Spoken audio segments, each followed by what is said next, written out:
February 21, 1965. Bumpy Johnson, Harlem's underworld king, had one of Malcolm X's assassins cornered against a brick wall in a side alley. The man's eyes were wide with the terror of recognition. He knew exactly who held the pistol leveled at his chest.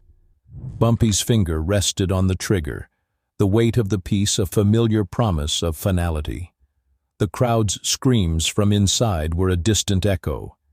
Then Bumpy's gaze shifted. Through the chaos, he saw Malcolm X on the stage, bleeding out, surrounded by a frantic few. Their eyes locked. And Malcolm, with his last shred of strength, gave a subtle, almost imperceptible signal with his hand. A command. In that split second, the entire fate of Harlem hung on the choice of one man. To understand why Bumpy Johnson was the first person to corner one of Malcolm's killers, you need to understand Harlem in 1965. It wasn't just a neighborhood, it was a kingdom. And Ellsworth Bumpy Johnson was its unofficial, undisputed ruler. His power didn't come from an election. It came from control. Absolute control. His empire was built on the numbers racket, the illegal lottery that was the lifeblood of the community. Policy banks operated under his protection. But his role went far beyond crime. He was the street's mayor, its judge, its social safety net. If a landlord was evicting a family in winter, they'd get a visit from one of Bumpy's men. If a business owner was being shaken down by an outsider, Bumpy handled it.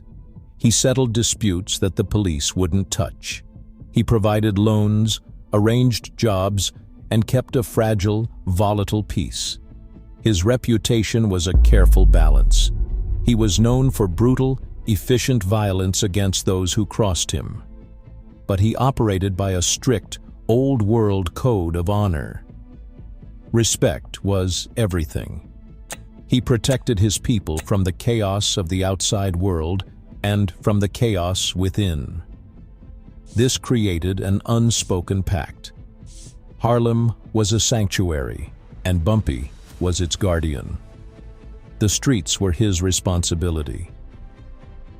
So when gunfire erupted at the Audubon Ballroom during a speech by one of Harlem's most important voices, it wasn't just a crime. It was a violation of that sanctuary. It was an attack on the order he had spent decades building. His response wasn't merely personal, it was protocol. The street's emergency protocol had just been activated. Meanwhile, the man on the stage had been on his own collision course with destiny. Malcolm X's journey to that moment was a radical evolution. He wasn't always the international symbol of black empowerment. He started as Detroit Red, a hustler in the same underworld Bumpy navigated. But prison transformed him. He found the Nation of Islam and its leader, Elijah Muhammad. He became the movement's most powerful voice, a fiery orator who condemned the systemic oppression of black Americans with a clarity that terrified the establishment. But then came the break. By 1964, Malcolm had discovered that Elijah Muhammad, the man he revered as a prophet, had fathered children with multiple young secretaries. This hypocrisy shattered his faith in the nation's leadership. He left, embarking on a pilgrimage to Mecca that fundamentally altered his worldview. He saw Muslims of all races worshiping together and returned with a new philosophy. He began advocating for a broader human rights struggle, for connecting the fight for black freedom in America to anti-colonial movements worldwide. This ideological shift made him a marked man. To the Nation of Islam, his public departure was an unforgivable betrayal. He was now a hypocrite, and the NOI's rhetoric turned viciously against him.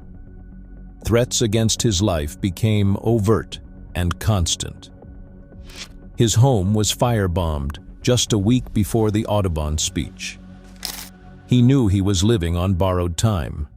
That's why he was at the Audubon ballroom on February 21st. It was a meeting for his new organization, the Organization of Afro-American Unity. He chose Harlem because it was his base, his community. It was the one place he still felt a semblance of safety, under the unspoken protection of the street's own rules. He was trying to build a new future, even as the shadows from his past closed in. The tension in the room that day wasn't just political, it was palpably mortal. Everyone present knew the stakes. They just didn't know the clock had only minutes left. Bumpy Johnson and Malcolm X represented two different Harlems, two different kingdoms operating on the same 15-block grid. Their relationship was a study in respectful distance. They weren't friends. They were neighboring powers, each the absolute authority in their own domain. Bumpy's kingdom was the street. It was about cash flow, territory, and the immediate physical consequences of disrespect. His power was transactional and visceral. You paid your debts, you honored your agreements, or you faced the enforcers. Malcolm's kingdom was the mind. It was about ideology, faith, and the spiritual consequences of oppression. His power was transformational and intellectual. He was fighting a war of ideas on a national stage. Bumpy's battles were settled in back alleys. Malcolm's were fought on television and in newspapers. But they shared sacred ground. Both men had an uncompromising, ferocious love for Harlem and its people. Bumpy saw the community as his charge, the source of his wealth and his legitimacy. Malcolm saw it as the heart of the black struggle, the place where a new consciousness could be born. This created an unspoken, mutually beneficial understanding. Malcolm's presence and his message brought a certain stability. When he spoke, people listened. The street corners were a little quieter. The chaos was contained. This was good for Bumpy's business. A peaceful neighborhood is a profitable neighborhood. Conversely, Bumpy's iron-fisted control over the underworld provided a layer of insulation. Rival gangs knew that causing major disruptive violence in Harlem came with a price tag only Bumpy could enforce. This deterred some of the random brutality that plagued other neighborhoods. For Malcolm, this meant his followers could assemble with a relative sense of security that the official police could never provide. So while they moved in different circles, their fates were intertwined. An attack on one was an attack on the stability of the whole ecosystem. If someone disrupted Malcolm's meeting, it wasn't just an ideological attack. It was a challenge to the public order Bumpy maintained. It was a sign that the old rules no longer applied. And for a man like Bumpy Johnson, a man who had built his life on a specific set of rules, that was the one provocation he could never ignore. The sanctity of Harlem was the line. And on February 21st, that line was about to be crossed in the most violent way imaginable. The morning of February 21st, 1965, dawned cold and tense. The air in Harlem felt heavy, charged with an anticipation that nobody could quite name. Malcolm X was staying at the Hilton Hotel Midtown, a deliberate move for security after the firebombing of his Queens home a week earlier. He was anxious. His inner circle saw it. He had requested additional security for the Audubon ballroom meeting that afternoon, but the arrangements were thin, almost hopeless. He knew the threat was real and imminent. Meanwhile, Bumpy Johnson's intelligence network was humming. He had ears everywhere, in bars, barbershops, and on the corners. The word on the street was clear. The Nation of Islam was not just angry, they were mobilized. The specific threats against Malcolm had escalated from vague warnings to concrete chatter. Bumpy's people would have heard the rumblings.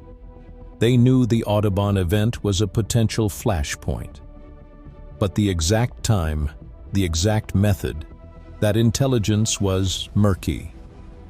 It was the difference between knowing a storm is coming and knowing precisely where the lightning will strike. Inside the Audubon ballroom, the assassins were already positioning themselves. Talmadge Hayer, also known as Thomas Hagen, and his accomplices, Norman 3X Butler and Thomas 15X Johnson, blended into the crowd of about 400 people. They weren't strangers. They were known associates of the nation's mosque. They arrived early, found seats near the front, and waited. Their presence alone would have been noted by Bumpy's lookouts, but it wouldn't have raised a definitive alarm. They were part of the landscape. The morning played out with a deceptive normalcy. People went to work. Stores opened. The mundane rhythm of a Sunday continued, completely oblivious to the assassination team sitting quietly in a ballroom and the underworld king monitoring the situation from a distance. Malcolm ate a light breakfast, went over his notes for the speech titled, "The Future of the Afro-American." He was trying to build a future, while a team of men in the same neighborhood was meticulously planning to ensure he didn't have one. The storm wasn't just coming. It was already in the room, waiting for him to arrive. Malcolm X stepped to the podium at the Audubon Ballroom just after 3 p.m. He greeted the crowd. "As-salam alaikum. Peace be unto you." The response came back, "Wa alaikum salam." The atmosphere was still electric with the tension of the threats. But Malcolm began to speak, and for a moment, it felt like things might be okay. Then, a distraction. A commotion erupted near the middle of the hall.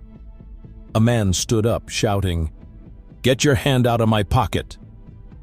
It was a staged argument, a classic diversion. All eyes, including those of Malcolm's few bodyguards, turned toward the scuffle. That was the signal. Talmadge Hayer and his accomplices stood up from their front row seats. They rushed the stage.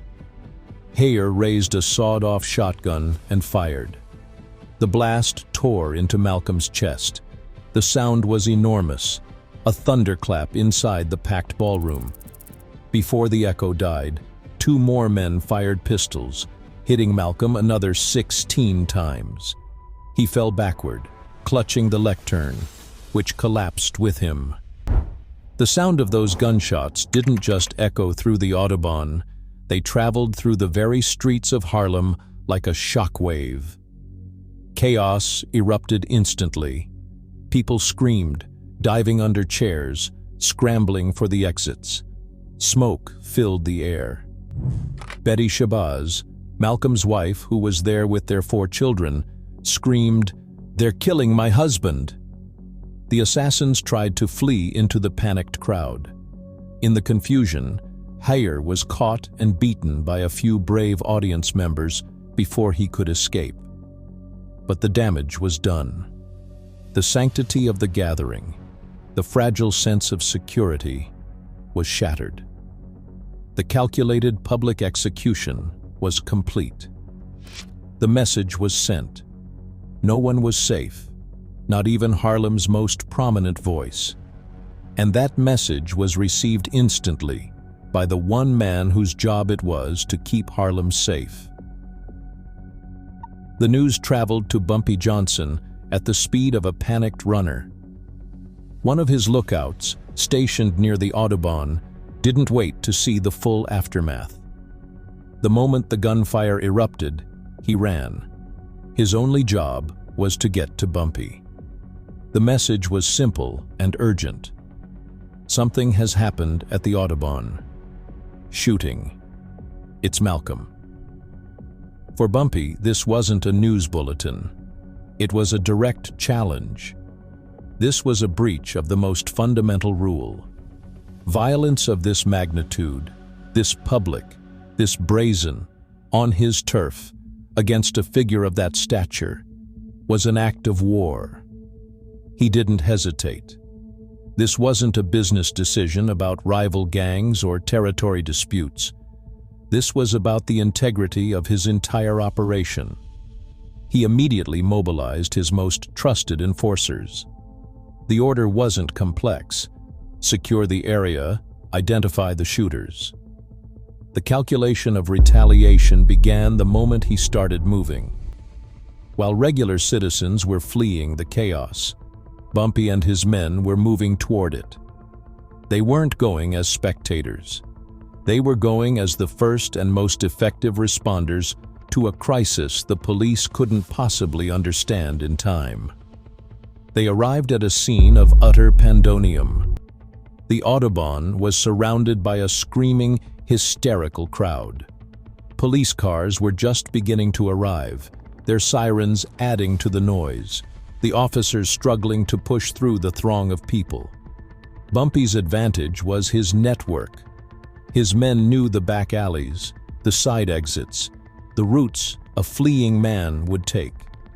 While the police focused on the main entrance and the carnage on the stage, Bumpy's team fanned out through the surrounding blocks. They were looking for faces that didn't belong, for men moving with a purpose, for anyone trying to slip away unnoticed. And they found one. In a side street or an alley just blocks from the ballroom, they cornered one of the assassins. Perhaps it was Norman Butler or Thomas Johnson, trying to make a clean escape after Hayer had been caught. The man would have been pumped with adrenaline, thinking he was home free. Then he turned a corner and found himself facing Bumpy Johnson and his crew. The world shrank to that narrow space. The sounds of the distant sirens faded. The man's eyes would have widened with the instant, terrifying recognition of who was standing in front of him. He wasn't just facing arrest. He was facing street justice from the one man in New York who had the absolute authority to deliver it. The street's emergency protocol had reached its final, decisive phase. The alley was cold, the brick walls trapping the chill of the February afternoon. The killer was backed against one of those walls, his chest heaving. He'd just helped murder a man in front of 400 witnesses, and now he was staring into the face of Harlem's final judge. Bumpy Johnson didn't say a word. He didn't need to. The .38 caliber revolver in his hand was the only statement required. It was leveled, steady, its barrel a black hole of finality aimed directly at the assassin's heart. The man's bravado from the ballroom was gone, replaced by the raw, primal fear of a trapped animal. He knew Bumpy's reputation. He knew there would be no trial, no speech, no last-minute reprieve. This was the end of the line. Bumpy's finger rested on the trigger. The pressure needed was minimal, a few ounces of pull. In his mind, the calculation was instantaneous and brutal. This was about more than revenge for Malcolm. This was about sending a message.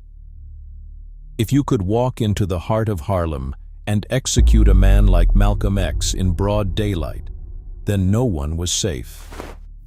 Bumpy's entire authority, the fragile peace he maintained, was built on the certainty of consequence. Letting this man walk away was an admission of weakness. It would be an open invitation for chaos. Pulling the trigger, was justice. It was necessity. It was the only logical move for a man who ruled through fear and respect. A gang war with the Nation of Islam? That was a problem for tomorrow. Today's problem was the man against the wall. But then Bumpy's gaze shifted. Over the shoulder of the trembling killer, through the alley's mouth, he could see the commotion at the Audubon's main entrance. The ambulance had arrived, and in that chaotic swirl of people, he saw Malcolm X. They were lifting him onto a stretcher. He was gravely wounded, bleeding out, but he was still conscious.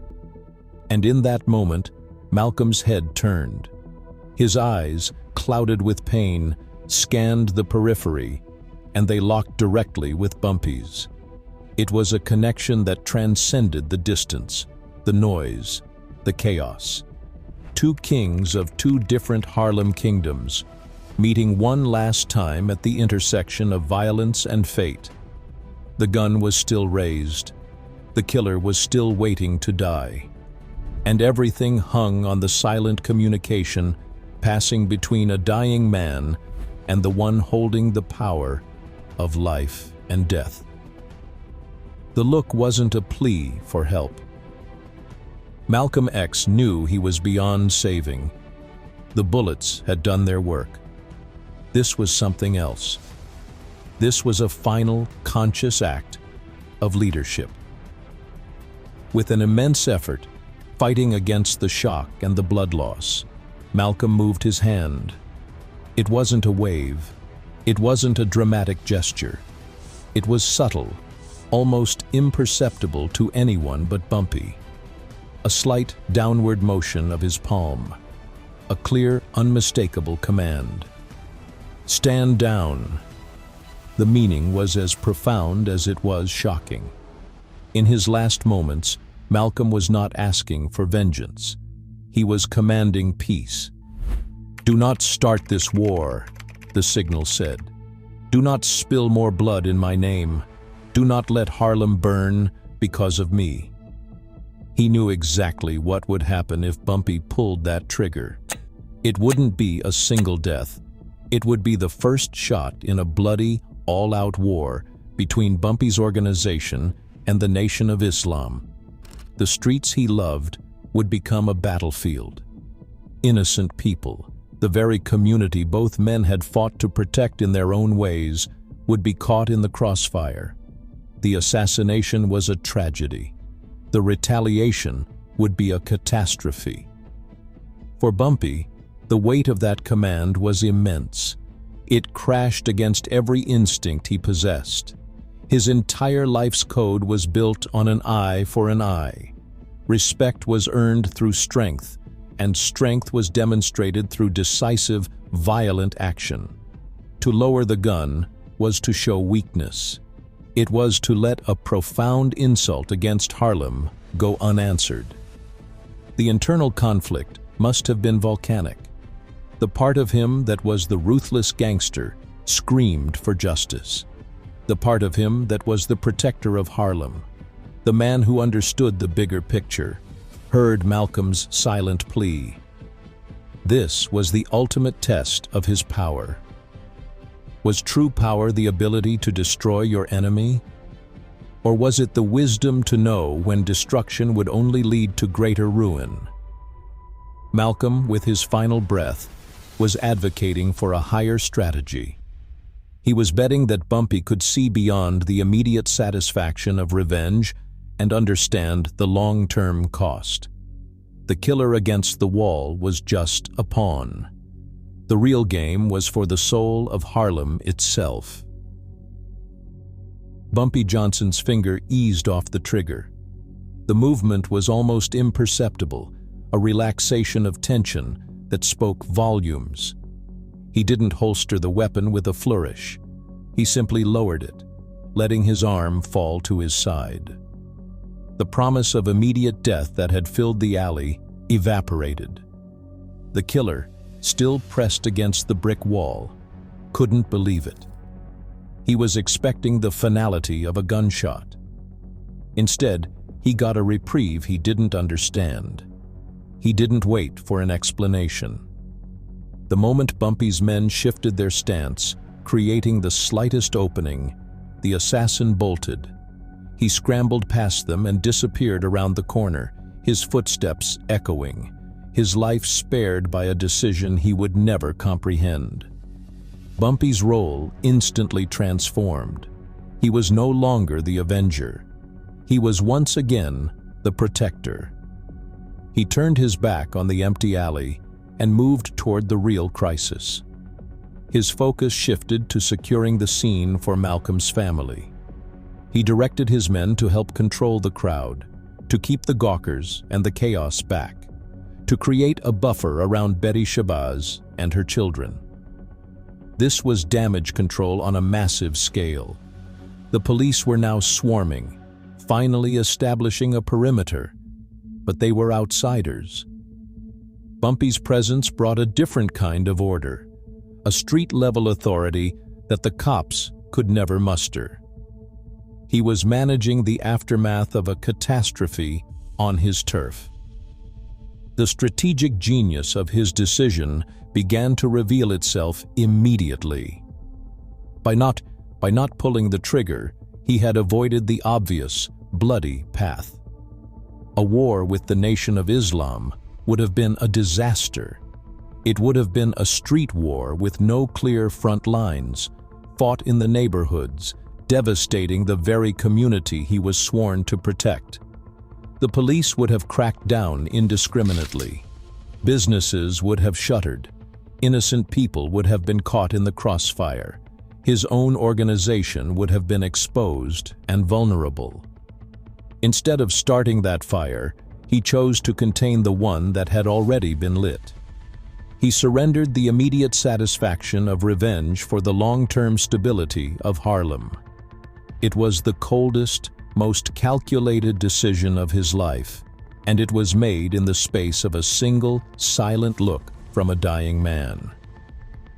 The official machinery of justice ground into motion. Talmadge Hayer was arrested at the scene, beaten and captured by the crowd.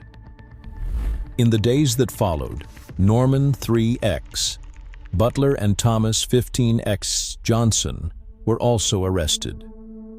The police had their suspects. The narrative for the public was simple. 3 radical black Muslims, acting on the orders of the Nation of Islam, had assassinated the heretic Malcolm X. The trial would be a spectacle, but it would also be deeply flawed, failing to fully explore the wider conspiracy.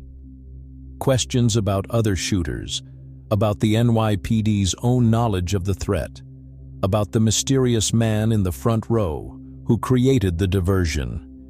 These questions would linger for decades. Through it all, Bumpy Johnson remained silent. He was questioned by the police, as were all the major figures in Harlem, but he gave them nothing. He had seen the killer's face. He knew the man's affiliation. He possessed information that could have reshaped the entire investigation, but he kept it to himself. To speak would be to admit his own presence, his own near act of vengeance. It would drag his world into the blinding light of the courtroom. His silence was a final act of loyalty to the street's code and to the complex peace he was trying to preserve.